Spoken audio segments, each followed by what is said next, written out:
د کوزدر شالم بابا سیری کې چې کوم د اختر د ماده نه پس د بلنو سلسله چې کوم دا روانه ده او دا اوس مشران کشران واړه ماشومان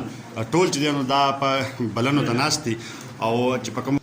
وریجې خلکو پخ کړي دي چا د خپل وس مطابق ماسته پکې هم دي غوړي هم دي چرګان هم دي سپینې وریجې او رنګینې وریجې مختلف قسم وریجې چې کوم د دا کور د کور راویستل کېږي او د کلي د چم چې څومره خلک دی نو هغه ګرځي او کور کور ته ځي او خوري دا اوس دلته یو کور کې ناستي او دې نه پس په بیا بل کور ته ځي دا اوس هغه کور کې چې کوم د روټۍ وخوړی شوه او چې څومره واړه دي ماشومان دي مشران دي یا د درمیانه کسان چې دي بلکې چې څومره په چم او محله کې کسان دي نو دا د یو کور نه اوس بل ته روان دي او هلته به دوی ته وریجې او دغه چې کوم دا رایستی کېږي او خوري به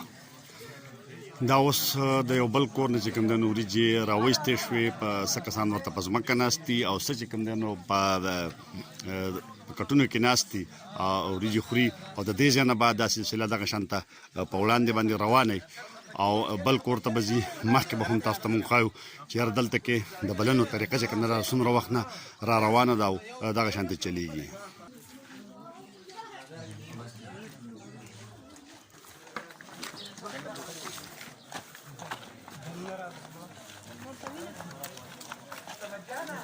یو بل کور چې کوم دی لکه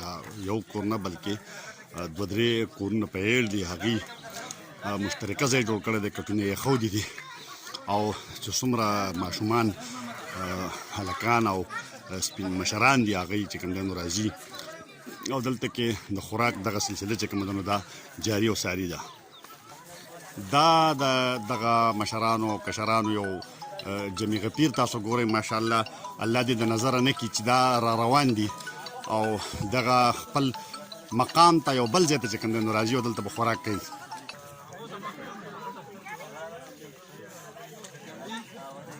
بسم الله الرحمن الرحیم السلام علیکم او د ټول ناول ټولو کتونکو ته د اختر مبارکي او دې نه علاوه دا زموږ یو روایت دی د پخوانو مشرانو د بلنې ده مخکې به داسې طریقې کار و په دې کې چې خلک به یو ډاګ ته راغونډېدل او هغوی به د یو بل سره چې کوم کور کې به خط وام وه به یې راوړو او شیر کوو به یې خوړو به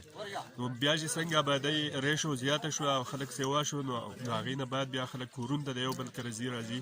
او دغه شان دي پوره زموږ د کلي د شالم بابا خلک چې دی نو هغوی ښه په اتفاق سره د یو بل سره په مینه محبت سره ځي او دا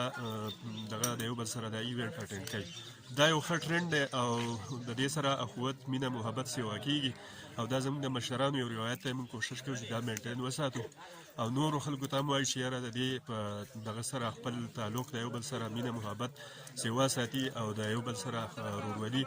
او بایچاره ساتي او د دې نه علاوه زموږ چې څونه مشران دي نو موږ د هغوی مشکور وي چې هغوی موږ یو ښه ټرینډ ډیولپ کړی دی او دا به موږ کنټینیو چې څونه پورې زموږ روان نسل دي دا به جاري ساتي لکه څنګه چې وویلی شو چې بلنه چې کوم دی دا د اتفاق او اتحاد نښه ده په دې کې چې کوم دی نو چم ګاونډ والا چې څومره کشران مشران دي یو ځای ګرځي د دې په منځ کې چې کوم دی نو مینه محبت سیوا کېږي نو دا اوس دغه سلسله چې کومه ده دا را روانه ده یو بل ملګری امین جان چې دی نو هغه را روان دی او دله تپوس کوو چې امین جان ته بلنې ته چې کوم دی نو په کم نظر باندې ګورې بلنه څه په کم نظر ګورې بسم الله الرحمن الرحیم بلنه د اختر په ورځ باندې زموږ د مسلمانانو خاص کر د پښتنو یو پخوانی روایت دی چې موږ د یو بل کره د خوشحالۍ په دې موقع باندې ځو او دا خوشحالۍ د ټولو رشته دارو سره دوستانو سره د خپل ګاونډیانو سره دا یو ځای شیر کړو او په دې موقع باندې موږ خلکو ته مبارکي د اختر ورکړو دا زموږ د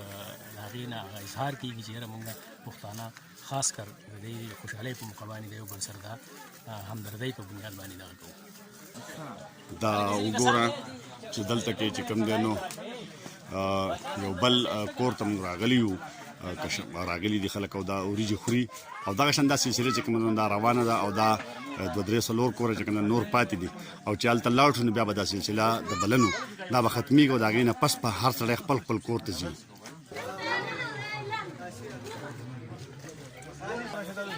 دا بل یو کور ته چې کوم دی نو راغلي دلته کې دا چوپال دی سفر دی دلته او ډېر زیات خوند کوي ځکه چې پټیم دي او د غنم چې کوم دی دا ریبلې شوي دي ګوکې چې ګرمي ده خو بیا هم د دې کلي خلک چې کوم دی نو هغه د مینې د اظهار دپاره د یو بل سره میلاوي او ګرځي. دا د دې زمونږ د بلنې آخري منزل دی. دلته کې چې کوم دی نو دا دلته مونږ رالو او دلته کې د کسانو وریجې چا وخوړې او څوک روان دي. الله دې کړي چې د را روان کال دپاره هم زمونږ د دې کلي د بلنې د اتفاق او اتحاد دا سلسله ژوندی وي او دغه شانته چې کوم دی نو کشران مشران ټول په یو ځای باندې ګرځي. دې سره د شاه عالم بابا د سیری کلي چې کوم بلنه وه د هغې اختتام وشو. ډېره مننه ستاسو نیکسټ چې کوم داسې څه کېږي نو انشاءالله چې ستاسو سره به شیر کېږي.